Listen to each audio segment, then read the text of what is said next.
देखिए बच्चों, permutation under certain conditions जो है वो कुछ कंडीशन से अप्लाई करेंगे और उनमें कंडीशन से अप्लाई करके हम फिर क्या करेंगे, फाइंड आउट करेंगे कि हमारे पास में कितने पॉसिबल वेज हो सकते हैं। तो देखिए थ्योरम क्या है, prove that the number of all permutation of N distinct objects, N अलग अलग तरीके के ऑब्जेक्ट्स हैं, उनमें से आर एक साथ में लिए। तो हमने अभी प्रूव करा था आर प्लेसेस हैं,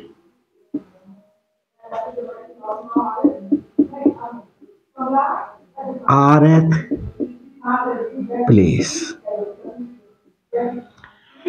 फर्स्ट प्लेस n तरीके से फिल किया, सेकंड प्लेस n-1 ऑब्जेक्ट्स बचे, n-1 तरीके से फिल किया, सेकंड प्लेस में 2 ऑब्जेक्ट्स फिल हो गए, n-2 ऑब्जेक्ट्स बचे, थर्ड में n-3 हमारे पास में, थर्ड में n-2 और फोर्थ में n-3। फर्स्ट में n सारे ऑब्जेक्ट्स थे, उनमें से कोई सा ऑब्जेक्ट रख सकते थे, n तरीके से फिल किया जा सकता था। एक ऑब्जेक्ट रख चुके, बचे n-1 ऑब्जेक्ट, n-1 तरीके से सेकंड प्लेस फिल किया जा सकता है। थर्ड प्लेस 2 ऑब्जेक्ट्स रख चुके, बचे n-2 ऑब्जेक्ट्स, n-2 तरीके से फिल कर सकते हैं। अब हमारे पास फोर्थ प्लेस 3 जगह ऑब्जेक्ट्स रख चुके, हमारे पास में n-3 ऑब्जेक्ट्स बचे, n-3 तरीके से फिल कर सकते हैं इसे। तो ऐसे ही हमारे पास में n-r-1 तरीके से फिल किया जा सकता है।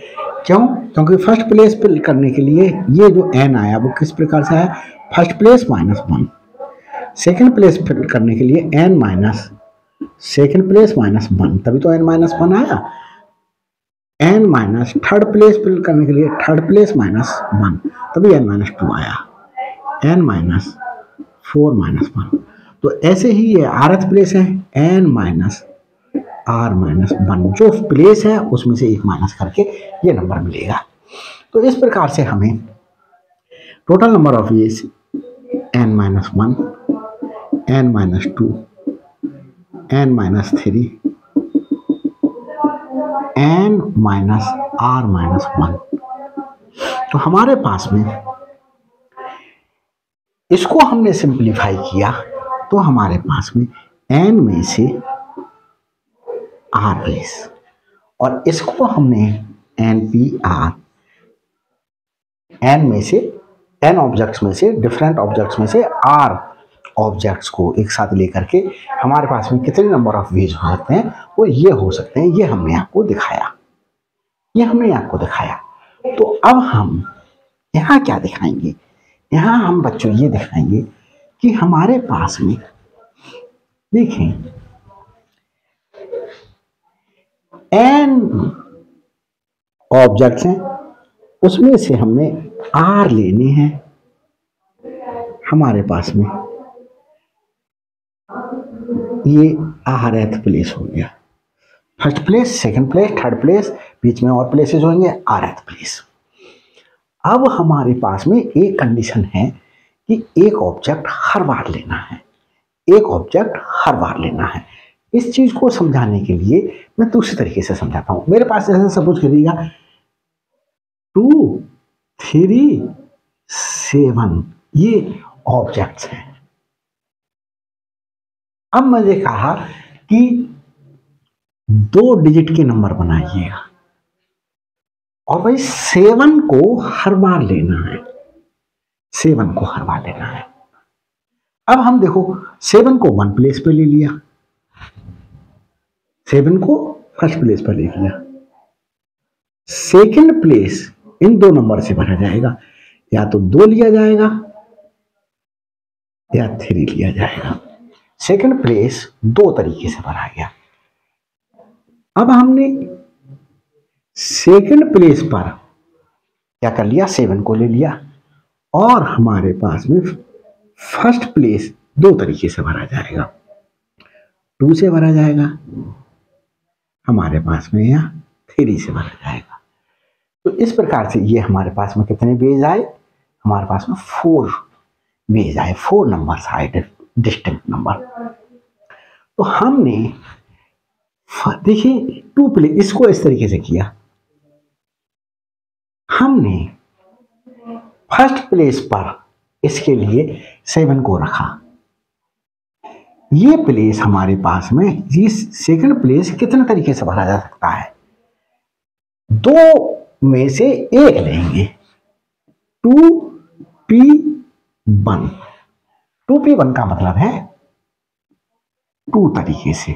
तो देखो 2 या 3 लेकर के ही फिल किया गया। अब हमने सेकंड प्लेस पर ले लिया इसके लिए, तो हमारे पास में फर्स्ट प्लेस कितने तरीके से फिल किया जा सकता है, तो फर्स्ट प्लेस भी हमारे पास में 2p1 तरीके से, मतलब 2 तरीके से, यहाँ 2 रख करके और 3 रख करके हम फिल कर सकते हैं। तो हमारे पास में ये प्लेस नंबर 7 से, डिजिट 7 से फिल किया गया, लेकिन एक ही तो डिजिट फिल किया गया इसमें, और इसमें हमने जब हम यहां 7 पुट किया तो डिजिट तो एक ही लिया, तो हमारे पास में एक डिजिट लिया 7 फर्स्ट सेकंड प्लेस पर, और यहां पर हमने फर्स्ट प्लेस पर लिया। तो हमारे पास में ये एक इवेंट कितने तरीके से आकर हुआ, 1 इंटू 2p1। ये इवेंट कितने तरीके से, ये भी 2p1 इंटू 1 तरीके से। तो हमारे पास में ये इवेंट और ये इवेंट अगर हुई इतने तरीके से, ये इवेंट हुई इतने तरीके से अकर, तो हमारे पास में टोटल 2 + 2 = हमारे पास में, देखिए इसका सलूशन आया 2, इसका सलूशन आया 2, 2 + 2, 2 को 2 टाइम्स लिखा गया, जितने टाइम्स लिखा गया उसको इस तरीके से लिख दो, कितने लिखा गया 2 को, तभी तो 4 आया। तो देखें अब हम इसको समझाते हैं आपको।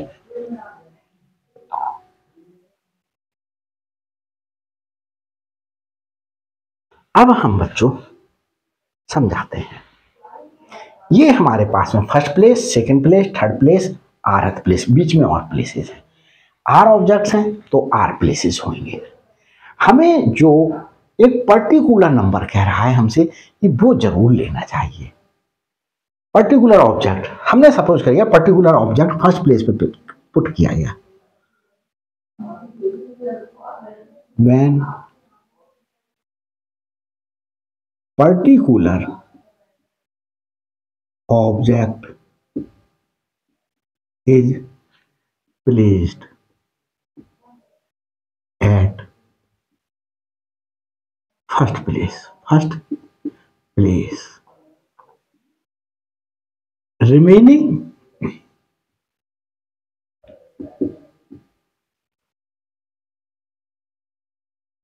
n-1 objects,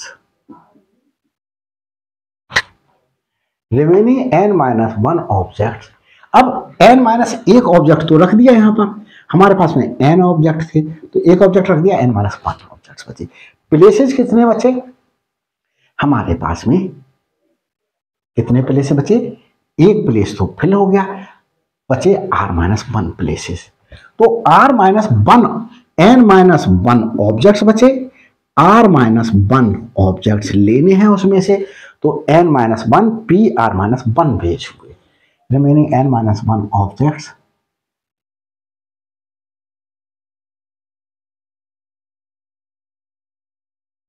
can be placed at remaining r-1 of places। Equal to n-1 में से r-1 हमारे पास में ऑब्जेक्ट से लेकर के वो रिमेनिंग n-1 हमारे पास में प्लेसेस फिल किए जाएंगे। अब हमारे पास में देखिए when particular object is placed at second place पे रखा गया। अब इस पे फर्स्ट पे ना रख करके अब हम कहाँ रख रहे हैं, यहां रख रहे हैं वो particular object. When particular object is placed at second place, the remaining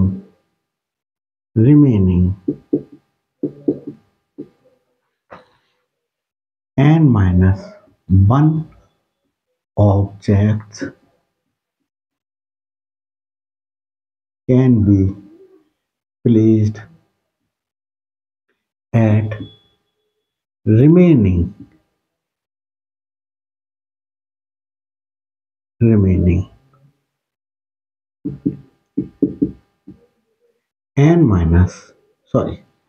r-1।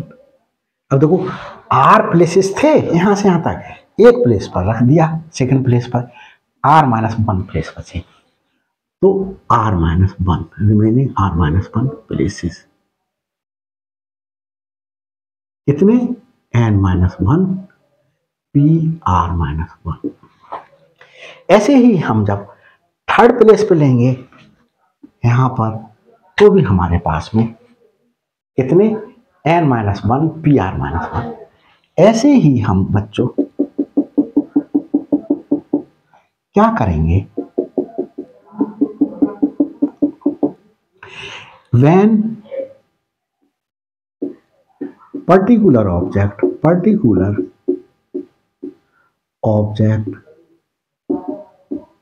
is placed at rth place, तो rth प्लेस पर रख दिया। अब हमने यहां पर रख दिया पर्टिकुलर ऑब्जेक्ट, तो अभी भी हमारे पास में ये r-1th प्लेस है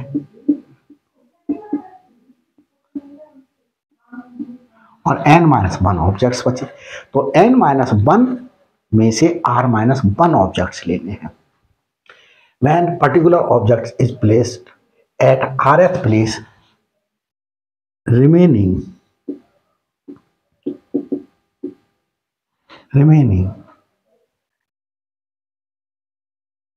n-1 object can be filled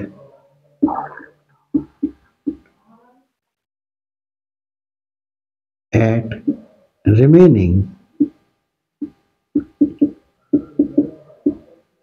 r-1 places, कितने, n-1 pr-1। तो हमारे पास में अब हम देखते हैं total number of ways. Total number of veg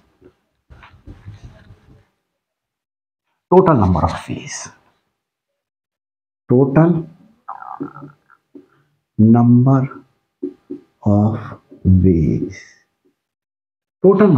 veg when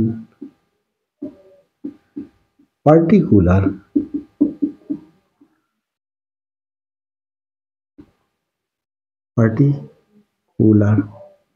object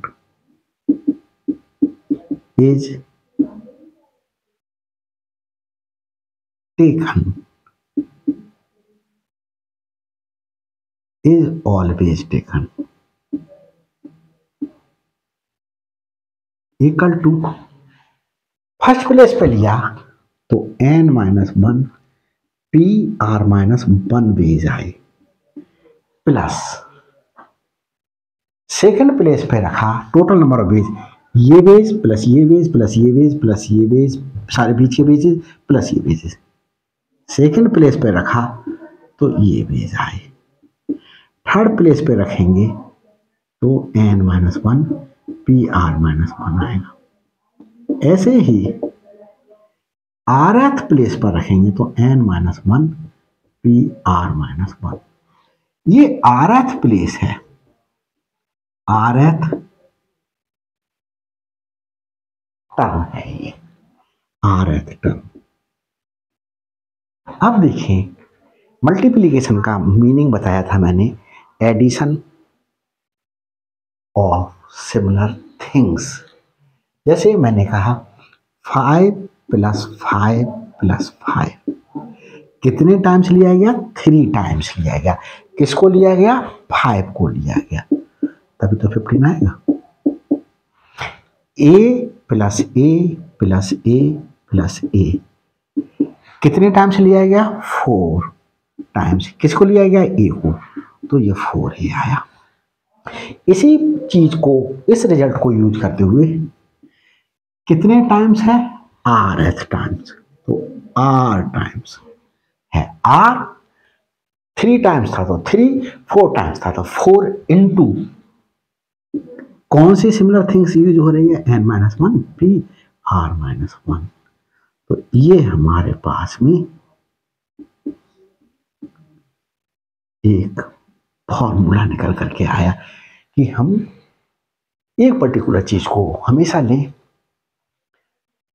n things में से r थिंग्स लेनी है, तो हमारे पास में कितने नंबर ऑफ पॉसिबल वेज होंगे। तो ये बच्चों मैं समझता हूँ आपके समझ में ये फॉर्मूला आया होगा, थ्योरम आई होगी। प्रूफ कैसे आया, अभी ये इसके रिजल्ट्स यूज करेंगे और उसके बाद क्वेश्चंस को लेंगे।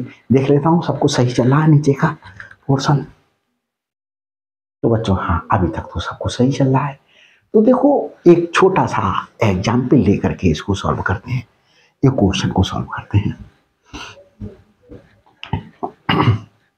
देखिए एग्जाम्पल ले लेते हैं, ये क्वेश्चन छोटा सा। हमारे पास में जो है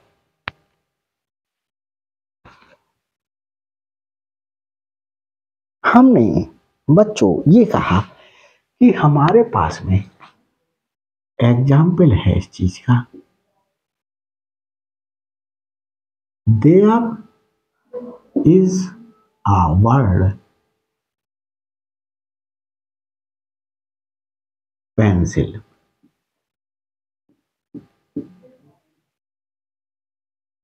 ये एक वर्ड है, ये एक वर्ड है पेंसिल। हमने how many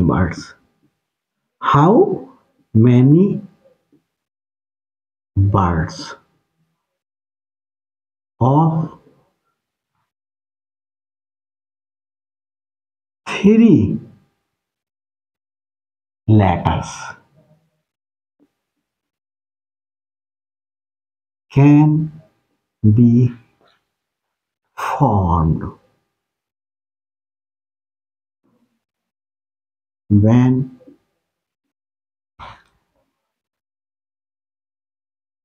n is always taken। तो देखो अभी फॉर्मूले से करेंगे, अभी हम एग्जाम्पल से कर रहा हूं, मैं एग्जाम्पल बना रहा हूं। 3 प्लेसेस है, n फर्स्ट प्लेस पे पुट किया, फर्स्ट प्लेस फिल किया गया एक तरीके से। सेकंड प्लेस पे हमारे पास में कौन कौन से डिजिट बचे? अल्फाबेट बचे 1 2 3 4 5। तो ये हमारे पास में 5 में से हम कितने लेने हैं? हमें 2 लेने हैं। ऐसे ही हमने सेकंड प्लेस पर n रख दिया, सेकंड प्लेस फिल किया गया 1 तरीके से। रिमेनिंग 2 प्लेसेस फिल किए जा सकते हैं हमारे पास में 5p2। हमने थर्ड प्लेस पर ले लिया n को ये एक तरीके से फिल किया गया। रिमेनिंग 2 प्लेसेस 5 हमारे पास में 1 2 3 4 5 6 है, 5p2। तो हमारे पास में ये नंबर हमारे पास में 1 इंटू 5 मतलब 5p2 तरीके से फिल किया गया। ये भी 5p2 तरीके से के नंबर मिले, ये भी 5p2 तरीके के नंबर मिले। तो हमारे पास में total number of veg 5p2 ये वाले, 5p2 ये और 5p2 ये नंबर्स मिले। तो हमारे पास में 3 टाइम्स रिपीट हो रहा है कौन, 5p2। 3 टाइम्स रिपीट हो रहा है कौन, 6 अल्फाबेट थे, 6 में से एक हर बार ले लिया और 3 लेने थे, 3। अब 6 में से एक ले लिया तो 5 बचे, 3 प्लेसेस भरने थे, एक भर गया, 2 प्लेसेस बचे। तो इस तरीके से हमारे पास में ये आ गया। तो हम ये इतना ना समझा करके डायरेक्ट इसका आंसर लिखेंगे, आपको समझाने की या एग्जाम्पल देने की आवश्यकता नहीं है। चाहे तो अब आप तो देखें, तो number of words formed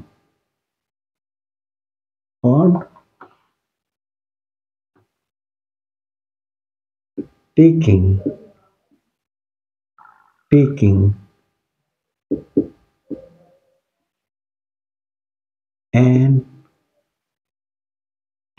and always। एन को क्या लिया गया, हमेशा लिया गया। हमारे पास में number of word formed taking and always, taking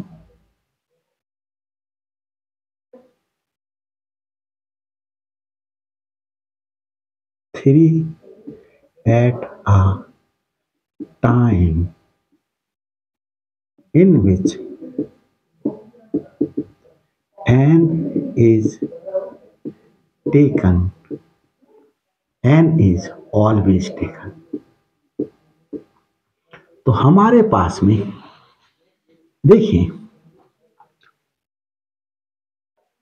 हमने n में nr एक ऑब्जेक्ट हमेशा लिया, तो हमारे पास में r और n-1 pr-1। तो हमारे पास कितने ऑब्जेक्ट्स लेने हैं, 3। तो r3 थे तो हमारे पास में ये आया, r प्लेसेस थे तो r into n-1 pr-1 veg आए। 3 ऑब्जेक्ट्स हैं तो r क्या हो गया हमारे पास में 3, और बचे कितने 6-1 में से 3-1 ऑब्जेक्ट्स लेने हैं। तो 3 5p2 3 इंटू, इसे सिंप्लीफाई करें, 5 factorial upon 5 - 2 factorial, 3 into 5 factorial upon 3 factorial. अब बच्चों एक चीज देखी होगी आपने, मैं इसे इस तरीके से सिंप्लीफाई कर रहा हूं, 3 into 5 into 4 into 3 into 2 into 1। इस 5 फैक्टोरियल को ये लिख सकते हैं। अब मैं इतना देखो, इसको ये 3 फैक्टोरियल लिख सकता हूं, इसके लिए ये 3 फैक्टोरियल ही तो है, तो मैं आगे के ना लिख करके मैंने इंटू 3 फैक्टोरियल लिख दिया। ये ऐसा इसलिए लिखा मैंने क्योंकि मेरे पास 3 फैक्टोरियल है, और मैं इस 3 फैक्टोरियल से इस 3 फैक्टोरियल को कैंसिल आउट कर दूंगा। ये 20 हुआ, 60 वेज आए मेरे पास में। अब मैं 60 वेज बनाता रहता, एग्जाम्पल देता रहता, तो बहुत डिफिकल्ट वर्क हो जाता। तो ये मेरे पास में क्या आ गए हमारे पास में, और मैं परम्यूटेशन अंडर सर्टेन कंडीशंस पर और कंडीशंस भी होंगी, उन पर बेस्ड क्वेश्चंस और उन पर बेस्ड थ्योरम्स सब कराऊंगा। चिंता ना करिएगा, बने रहिएगा बस मेरे साथ में, लाइक करते रहिएगा, शेयर करते रहिएगा, कमेंट्स करते रहिएगा, और सब्सक्राइब तो खैर एक बार ही कर सकते हैं आप तो। और वीडियोस में व्यूज जितनी बार समझ में नहीं आए देखिएगा, क्लियर कीजिएगा कॉन्सेप्ट को, बार बार बैक करके देखिएगा, वीडियो को समझ में 100% आएगा, ये मेरा प्रॉमिस है आपसे। और कहीं समझ में नहीं आ रहा तो कमेंट्स द्वारा इन्फॉर्म कर दीजिएगा, मैं वीडियोस बना करके अपलोड कर दूंगा आपके लिए। और बच्चों सब्सक्राइब कीजिएगा ताकि मेरे लिए मोटिवेशन प्राप्त हो सके, मैं और वीडियोस बनाऊं, क्योंकि मेरे सब्सक्राइबर बहुत कम हैं और वो आप लोगों की हेल्प से ही बढ़ेंगे, तभी तो मेरे लिए इंस्पिरेशन मिलेगा कि मैं और वीडियोस बनाऊं। बच्चों सब्सक्राइब करने पर एक बेनिफिट आपको भी होगा कि हर अपलोडेड वीडियो का नोटिफिकेशन आप तक पहले पहुंच जाएगा, और मेरे लिए भी एक बेनिफिट प्राप्त हो जाएगा। तो कमेंट्स जरूर करना है, मेरा चैनल बहुत हेल्पफुल हो सकता है आपके लिए, क्योंकि मैंने अपने चैनल पर बीएससी, बीटेक और एमएससी के जो मोस्ट डिफिकल्ट टॉपिक्स पेपर समझे जाते हैं, जैसे number theory, tensor, modern algebra, topology, जो मोस्ट डिफिकल्ट टॉपिक्स हैं वो मैंने पहले अपलोड कर रहा हूँ मेरे चैनल पर, मेडी जी कॉन्सेप्ट बाय मनोज सर पर जाकर के मेरी प्लेलिस्ट में देख लीजिएगा मैंने कौन कौन से बीएससी, बीटेक और एमएससी के टॉपिक्स पेपर्स अपलोड कर दिए हैं। 11th 12th का भी चल रहा है, ये पार्ट तो 11th का ही है, तो 12th का भी चल रहा है, 12th के बहुत से टॉपिक्स अपलोड कर चुका हूँ। तो thanks for watching my videos.